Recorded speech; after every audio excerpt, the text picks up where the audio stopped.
गई। जाके देख, एक आदमी रहकर तो देखो कश्मीर में, अरे तुम्हारे दिल्ली में जो मुस्लिम बाहुल्य क्षेत्र हो गए वहां तो हिंदू रह नहीं पा रहा, लेकिन हिंदुओं को चाहिए फर्जी बातें, झूठे नारे, केवल झूठे नारों की राजनीति और झूठे नारों पर ताली बजाना। अब केवल एक रास्ता है तुम्हारे पास जिससे तुम्हारे बच्चे कुछ बच सकते हैं, कैसे भी करके, कुछ भी करके एक अपना सनातन वैदिक राष्ट्र बनाओ। एक ऐसा राष्ट्र हो जिसमें एक भी जिहादी ना हो, जिसमें एक भी मस्जिद ना हो, जिसमें एक भी मदरसा ना हो, चाहे कैसे ही करके बनाओ, इसके सिवा कोई रास्ता नहीं है। 8 साल और निकाल लो सोते हुए ऐसे ही, जैसे तुमने हजारों साल निकाल दिए ना, केवल 8 साल और तुम्हें ऐसे ही सोना है। फिर धरती की कोई ताकत, तुम्हारी घर में जितनी भी औरतें हैं, तुम गाय की रक्षा की बात कर रहे हो, गाय तो आएगी मुसलमानों के खाने के काम केवल, लेकिन तुम्हारे घर में जितनी भी औरतें हैं ना, सारी की सारी मंडियों में बिकेंगी, और मंडियों में बिकने से पहले उनके साथ बलात्कार और होंगे, जैसे बांग्लादेश में होते हैं, पाकिस्तान में होते हैं, और भारत में पिछले 1000 साल तक लगातार होते रहे। अंग्रेजों के आने के बाद कुछ कम हुए हैं बस। 70 साल भी ये कौम आजाद नहीं रह पाई, 70 साल भी कौम आजाद नहीं रह पाई, क्योंकि कौम की नसों में गुलामी है। जब गांधी का राज था, गांधी जिंदाबाद, नेहरू नेता था, नेहरू जिंदाबाद, इंदिरा गांधी का टाइम था, इंदिरा गांधी जिंदाबाद, राजीव गांधी के टाइम में राजीव गांधी जिंदाबाद, और अब मोदी जी जिंदाबाद। ये जिंदाबाद और हमारे बच्चे मुर्दाबाद, हमारी नस्ल मुर्दाबाद, हमारी कौम मुर्दाबाद। आज तक तुम्हारा एक नेता ये आज तक आतंकवाद का धर्म नहीं ढूंढ पाया। अमेरिका ने 20 साल से भी पहले ढूंढ लिया। 2001 में हुआ था 9/11, 2001 में हुआ था ना। आज अमेरिका का एक एक अमेरिकन जो बोलता है इस्लामिक टेररिज्म बोलता है, और तुम्हारे यहां 1400 साल से ये कुफर उतरा हुआ है, ये आतंक है।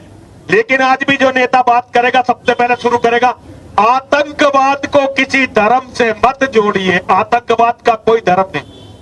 अभी यहां कोई रिपोर्टर पूछ रहा था, मैं कह रहा था जब तक जिहाद है, और जिहाद है धरती का कैंसर, ये आतंकवाद है ही नहीं, ये इस्लाम का, मुसलमानों का जिहाद है, और इससे लड़ने का तरीका केवल वेद में और गीता में है, और ढूंढते रहो कहीं है ही नहीं। लेकिन तुम केवल पाखंडी हो। हमारे यहाँ कहते हैं जी मैं सावरकर का चेला हूं, सावरकर का अनुयायी हूं, और भैया करते क्या हो, केवल सावरकर की 4 किताबें पढ़ता हूं, दुनिया को गाली देता हूं और बहस करता हूं। लोग कहते हैं हम महर्षि दयानंद सरस्वती के अनुयायी हैं। यदि तुम महर्षि दयानंद सरस्वती के अनुयायी होते तो यहाँ इस्लाम नहीं होता, आज यहाँ हमारी कौम की बेटियों की दुर्गति नहीं हो रही होती।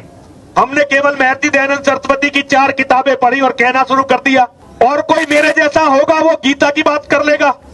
लेकिन भगवान श्री कृष्ण के रास्ते पर चला कौन?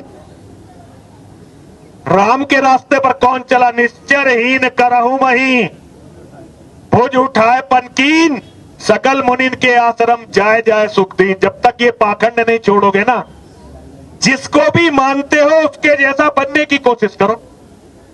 मुसलमान मोहम्मद को मानते हैं, मोहम्मद के जैसा बनने की कोशिश करते हैं, इसलिए तुम्हारे घर की औरतों के बलात्कार हो रहे हैं, इसीलिए तुम्हारी गाय खाई जा रही है। जिस दिन तुम राम बनने की कोशिश करोगे, जिस दिन कृष्ण बनने की कोशिश करोगे, उस दिन समाधान निकलेंगे। जिस दिन तुम दयानंद बनने की कोशिश करोगे, उस दिन समाधान निकलेंगे। समाधान उनकी बात लेकर जिरह करने से नहीं निकलेंगे, और दूसरों को गाली देने से नहीं निकलेंगे। और भैया फिर अंतिम बात है मेरी, गाय बचाना चाहते हो, अगर गाय तुम्हारी मां है तो अपनी मां के लिए कोई कानून मत मांगो, कानून तो दूसरे मांगेंगे। जिस दिन तुम अपनी मां के हत्यारों को मारना शुरू कर दोगे, दूसरे मांगेंगे। बेटी के लिए कानून मत मांगो, जो बेटियों को मार रहे हैं उन्हें मारना शुरू करो, उसके बाद कानून वो मांगेंगे।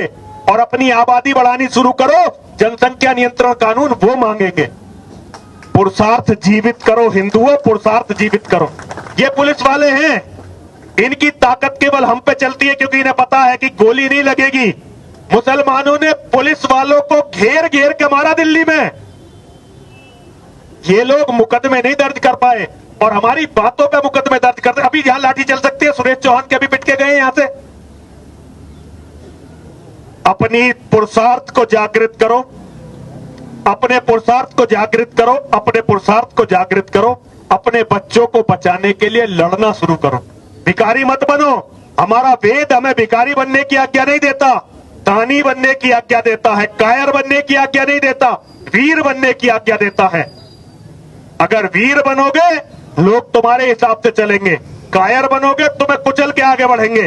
बाकी तुम्हारी मर्जी है। भेड़, अभी हमारी बेटी है डॉक्टर कल्पना आर्य, वो बता रही थी केवल प्रोटीन मत इकट्ठा करो, भेड़ कितनी हो जाए वो भेड़ियों का कुछ नहीं बिगाड़ सकती।